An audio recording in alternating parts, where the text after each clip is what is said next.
মুজিবকে মারা হলো কেন? মুজিব তো মারা যায় নাই, মুজিব নিহত হয়েছে একটা সেনা অভ্যুত্থানে ঘটাকালে। শুনতে থাকুন শেষ পর্যন্ত। সেনা অভ্যুত্থান তো আর খালেদাতে মার্বেল খেলে না, ওখানে দুই পক্ষ থেকেই গোলাগুলি হয় এবং হতাহত হয় দুই পক্ষে।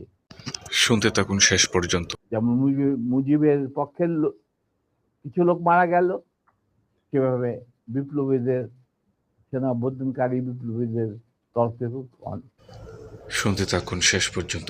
কিছু লোক প্রাণ হারায়, এটাই বাস্তবতা। কিন্তু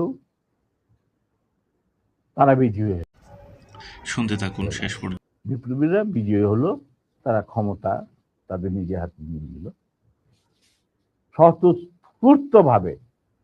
ইলিয়াস, শুনতে থাকুন। আপনার ঘোষণাটা অবশ্য আমি দিয়েছিলাম, স্বতঃস্ফূর্ত ভাবে মুজিবের সেই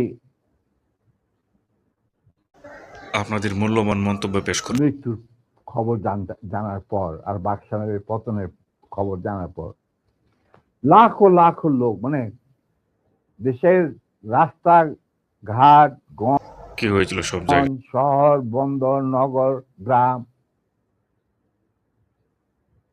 সবাই আনন্দ মিছিল বের করলো।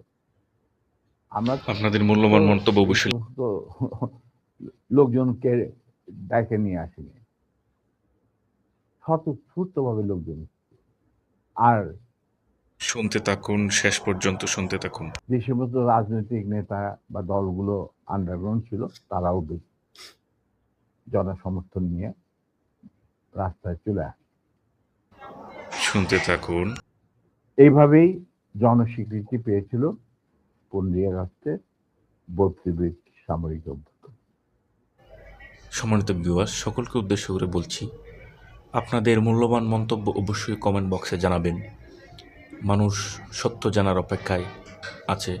আমরা যে কথাগুলো শুনলাম মেজর ডালিমের পক্ষ থেকে, এগুলো কতটুকু সত্য বা যুক্তিসঙ্গত, আপনারা যারা ইতিহাস জানেন বা যারা মুক্তিযোদ্ধা আছেন বা ওই সময়ে যারা প্রাপ্তবয়স্ক ছিলেন, অবশ্যই তাদের পক্ষ থেকে মূল্যবান মন্তব্য আশা করছি।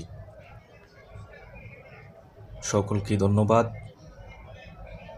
ভালো লাগলে লাইক কমেন্ট করবেন এবং এই চ্যানেলে নতুন হয়ে থাকেন অবশ্যই চ্যানেলটি সাবস্ক্রাইব করে পাশে থাকা বেল আইকনটি বাজিয়ে রাখবেন। সেই সাথে ভিডিওতে লাইক না দিলে অবশ্যই একটি